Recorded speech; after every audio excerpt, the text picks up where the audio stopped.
பெறுதலையும் கூடுதலாக கல்வி வளர்ச்சியினால் சுதந்திர தினம் மற்றும் குடியரசு தினம், ஆசிரியர்கள் தினம், குழந்தைகள் தினம், பொங்கல் விழா போன்ற தேசிய கொண்டாட்டங்கள் தேசபக்தி பாடல்கள், நடனங்கள் மற்றும் குறும்படங்களுடன் கொண்டாடப்படுகின்றன. இது தேசத்தின் மீது பெருமை மற்றும் மரியாதையை ஏற்படுத்துகிறது.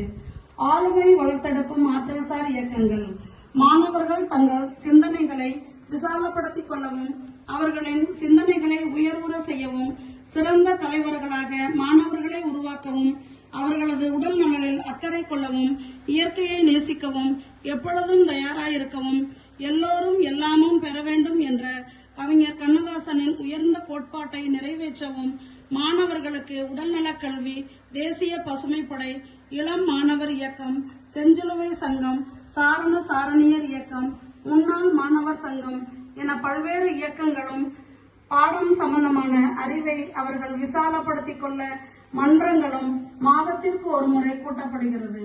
மாணவர்களின் திறனை வளர்ப்பதற்காக கதை சொல்லல், பேச்சு, குழு விவாதம் மற்றும் பலவிதமான போட்டிகள் போன்ற பல்வேறு செயல்பாடுகளை எம் பள்ளிக்குழு ஏற்பாடு செய்து மாணவர்களுக்கு பரிசுகள் வழங்கப்படுகின்றன. இதனால் மாணவர்கள் தங்கள் படைப்பாற்றல் மற்றும் அறிவை வெளிப்படுத்த முடிந்தது. கூடுதலாக ஆன்மீக வளர்ச்சி மற்றும் ஒற்றுமையை ஊக்குவிக்க சிறப்பு சந்தர்ப்பங்கள் மற்றும் வாரந்தோறும் வெள்ளிக்கிழமைகளில் அமைதிக்கான பிரார்த்தனை நடத்தப்படுகின்றன. வளமான வாய்ப்புகள் தூய்மையான சுத்திகரிக்கப்பட்ட குடிநீர், மின்சார வசதி, அனைத்து வகுப்புகளுக்கும் மின்விசிறி, குழல் விளக்கு, இயற்கையான சூழல் அமைவு, இயற்கை மருத்துவ செடிகள், மாணவர்கள் மகிழ்ச்சியாக விளையாட விளையாட்டு மைதானம் ஆகிய அனைத்தும் ஒருங்கே அமைய பெற்றது எம் பள்ளி. வாழ்க்கை சிறக்க ஒவ்வொருவரும் ஒரு தொழிலையாவது கற்றுக்கொள்வது நல்லது என்ற நாமக்கல் கவிஞரின் வாக்கிற்கேற்ப எம் பள்ளி மாணவர்களுக்கு கல்வியோடு கைத்தொழில், கூடை பின்னுதல், மாலை பின்னுதல், நூலாடை மற்றும் பூக்கள் செய்தல் முதலான கைத்தொழில்கள் சொல்லிக் கொடுப்பதன் வழியாக மாணவர்கள் பயன்பெறுகிறார்கள். பெற்றோர் ஆசிரியர் சந்திப்பு. ஞானம் கருதினும் கைகூடும், காலம் கருதி இடத்தார் செய்யும் என்னும் வள்ளுவரின் வாக்கிற்கிணங்க ஒவ்வொரு தேர்வுக்கு பின்னும் மாணவர்களின் தேர்ச்சி, அவர்களின் நடைமுறை நெறிமுறைகள் பற்றிய தெளிவு பெற கல்லை வைரமாக்க கற்கண்டாய் உழைக்கும் ஆசிரியர்களையும் தலைமை ஆசிரியரையும் பெற்றோர்கள் சந்திக்க வாய்ப்பளிக்கின்றோம். உடற்கல்வியில் சாதனை. ஆரோக்கியமான குடிமக்கள் ஒரு நாட்டின் மிகப்பெரிய சொத்துக்கள். இன்றைய மாணவர்கள் நாளைய பொறுப்புள்ள குடிமக்களாக மாறுவர். 11/2/2025 அன்று தேனி மாவட்டத்தில் உள்ள விளையாட்டு அரங்கில் 4வது மாநில குடியரசு தின ஹாக்கி விளையாட்டு போட்டியில் சிவகங்கை புனித சூசியப்பர் மேல்நிலைப்பள்ளி பங்கு பெற்றது. இதில் தமிழகத்திலிருந்து 40 அணிகள் கலந்து கொண்டனர். இதில் எங்கள் பள்ளி அண்டர் 14 ஹாக்கி அணி மாநிலத்தில் 2ஆம் இடம் பிடித்து பள்ளிக்கும் மாவட்டத்திற்கும் பெருமை சேர்த்தனர்.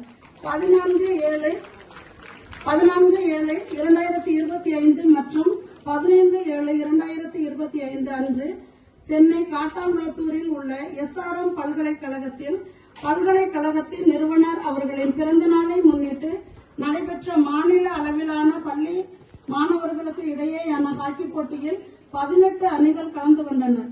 இதிலும் எம் பள்ளி மாணவர்கள் ஹாக்கி அணி மிக சிறப்பான முறையில் விளையாடி 2ஆம் இடத்தை பிடித்து பள்ளிக்கு பெருமை சேர்த்தனர். இதில் சுழற்கோப்பை மற்றும் ரொக்க பரிசு ரூபாய் 10,000 மாணவர்கள் பதக்கமும் பெற்றனர். 27/7/2025 மற்றும் 28/7/2025 சிவகங்கையில் Tamil Nadu school hockey league TSHL என்ற ஹாக்கி விளையாட்டு போட்டியில் சிவகங்கை SDAT மைதானத்தில் நடைபெற்றது. அதில் சிவகங்கை மாவட்டத்திலிருந்து 8 அணிகள் கலந்து கொண்டனர். அவற்றில் எம் பள்ளி அணி விளையாடிய அனைத்து அணிகளையும் வெற்றி பெற்று சுழற்கோப்பை மற்றும் ரூபாய் 5,000 ரொக்க பரிசும் பதக்கம், சீருடை போன்றவை பெற்றனர். ஆகஸ்ட் மாதம் நடந்த குறு வட்டார விளையாட்டு போட்டியில் எங்கள் பள்ளி செஸ் போட்டியில் 3வது இடமும், கேரம் போட்டியில் 17 இரட்டையர் பிரிவில் முதலிடமும், ஹேண்ட்பால் 17 பிரிவில் ஆண்கள் முதலிடம், ஹாக்கி 19 பிரிவில் பெண்கள் முதலிடம், ஹாக்கி 14 பிரிவு, 17 பிரிவு மற்றும் 19 பிரிவிலும் முதலிடம் பிடித்து பெருமை சேர்த்துள்ளனர். சிவகங்கை மாவட்ட விளையாட்டு அரங்கில் உள்ள நீச்சல் குளத்தில் நடைபெற்ற மாவட்ட நீச்சல் போட்டியில் எங்கள் பள்ளி மாணவ மாணவியர் 14 தங்கம், 2 வெள்ளி, 2 வெண்கலம் பெற்றனர்.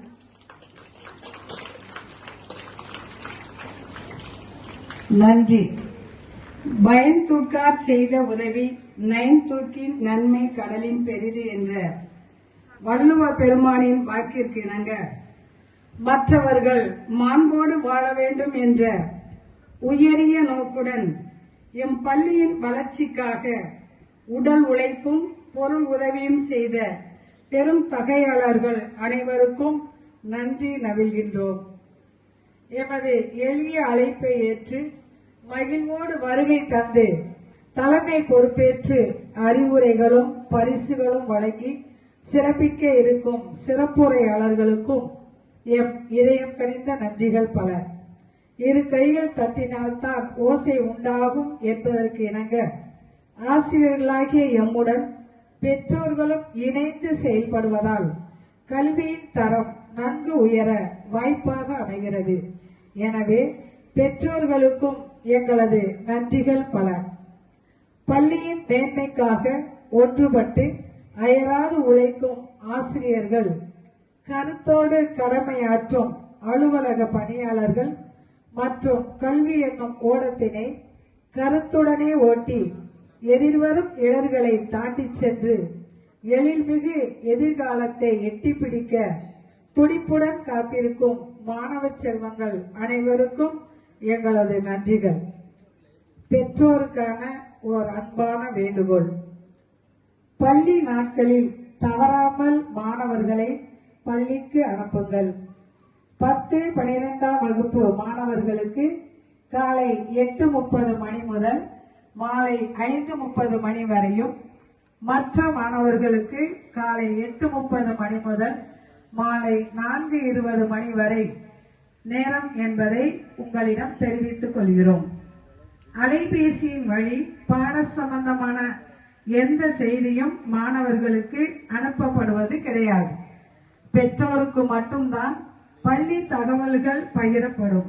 எனவே உங்கள் குழந்தைகளிடம் அலைபேசியை கொடுக்க வேண்டாம். உங்களது குழந்தைகள் எப்படி படிக்கிறார்கள், அவர்களது நடவடிக்கைகள் என்ன என்பதை அவ்வப்பொழுது வகுப்பு ஆசிரியரிடம் நேரில் சந்தித்து தகவலை பெற்றுச் செல்வது உங்கள் குழந்தைகள் இன்னும் சிறப்பாக வளர உதவியாக இருக்கும் என்பதை தெரிவித்துக் கொள்கிறோம். கடந்த கல்வியாண்டினை போல வரும் கல்வியாண்டிலும் எம்மை வழிநடத்த அருள் வேண்டி இறை